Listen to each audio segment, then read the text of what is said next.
Rob Zombie's Halloween is the remake of the original 1978 film directed by John Carpenter. Michael Myers kills his sister, he escapes from a mental asylum, and comes back to his hometown of Haddonfield to kill Laurie Strode, who in this film is off the bat revealed to be his sister. We get to explore a lot more of the sanitarium that Michael Myers was held in, and we get to explore a lot more of his redneck childhood with some abusive parents going all redneck on his ass and just cursing everywhere, including in front of the baby.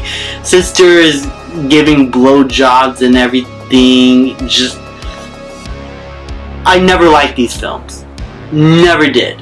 I mean, maybe I was like a dumb kid and enjoyed this movie back then for some sick reason. I don't know. I somehow watched this movie when I was 6 years old. Definitely my parents did not know about it, okay? I wasn't crazy like, hey mommy, I want to watch the Rob Zombie Halloween, and then 1 minute in, redneck douchebag over here starts cursing at his wife in front of the baby. Bitch, I will crawl over there and I will skull fuck the shit out of you. Now, I'll get the crutches for you. Yeah, I wasn't that crazy to show my mom that. I sure as hell for some reason enjoyed it, but nowadays, I don't like this film all that much. Now, to give it positives, I think all the scenes in the sanitarium where Michael's held in, for the most part, was some of the best parts of the movie. Having us watch Loomis try to befriend Michael at first. Then we slowly see Loomis realize this is just a monster that is just unsavable. This kid is too far long gone. And I think that little aspect of the film was a nice insight as to figuring out who Michael Myers is, what's going on in his head. Because while we do explore a bit of his childhood, we are still trying to figure out how does he function? How does he work? What is now turning his gears differently? There is a different perspective, at least, that the movie explores, which makes us look at some of the moments later on in the film as it goes on, and we now starting to see a bit of a different side to Michael. Some of the kills feel a lot more personal, a lot more different, and the pursuit of Laurie Strode has now a different meaning and perspective. And for the most part, as a remake, I think the film in that last half where it becomes essentially a remake of the original film is different enough of a perspective now and does a few things differently enough to where I kind of see where the vision is coming from, because the sanitarium stuff was intriguing enough for us to latch onto, but that first act where we just see Michael's redneck family destroyed any momentum off the get-go, because these are some of the worst people ever, and now we just see Michael Myers just being obviously like killer born from a dysfunctional family. And it ruins so much of Mystique.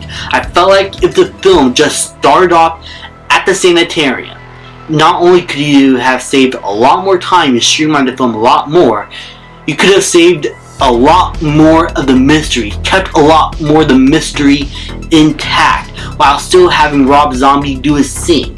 Sure, it's not as subtle as the original, but I think that starting at the sanitarium and just having the rest of the film being mostly a remake of the original film, but tweaking some things around and giving us a different perspective, I think you would have had a solid Halloween film.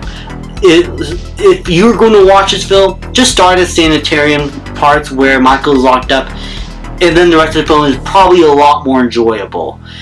Minus the fact that Danielle Harris returns as topless, and knowing that she was like a child character in some of the original films is very awkward. Not going to question any more about that, but overall, the first act killed any momentum. It's what ruined the film for me. I just can't get behind the fact that Michael Myers is now born from a dysfunctional family and is now every killer cliche you can think of. It feels like Rob Zombie wanted to make a Texas Chainsaw movie in a way, but he tried to insert it into a Halloween movie, and it did not work in my eyes. It just didn't. Now, the grungy and handheld, messy aesthetic that we know Rob Zombie to have, and the overall bloodier kills, rated R, like his brutality, again, his style. And I understand it's his style, and I expect that from his version of Halloween. Is it going to be for everyone? No. I am fine with it, but it can go way too far at times, especially in the second movie, which we'll cover at another point in time this month. But here, it's dialed back a bit, though sometimes it can be... What the fuck just fell? Whatever. Sometimes it can go too far, but sometimes it can go too safe when it just resorts to copying scenes or kills just ripped straight from the original movie, and it can be a bit uncreative. But whenever the film gets out of that and does something a bit newer, or takes some story elements from Halloween 2 and insert it here, it becomes a lot more fun and interesting. It's just, again, as I said before, the first act killed any momentum. So, I don't hate this film, but I don't really enjoy it. I think it has good ideas, and as a overall remake, if it started at a different point in the film, like at the sanitarium, as I said, it probably would have been an overall good and interesting remake of the original movie. But because of that first act, I can't give it, with a good conscience, a positive review, or find some enjoyment in the movie overall. I think the film just had no real identity to it, or had no idea what it wanted to be, and it just was a hodgepodge mess of ideas just clashing together to create something that just did not work at the end of the day. I'm gonna give Rob Zombie's Halloween a C-. Thank you guys so much for watching. Please leave a like, subscribe, comment, and I will see you guys next time.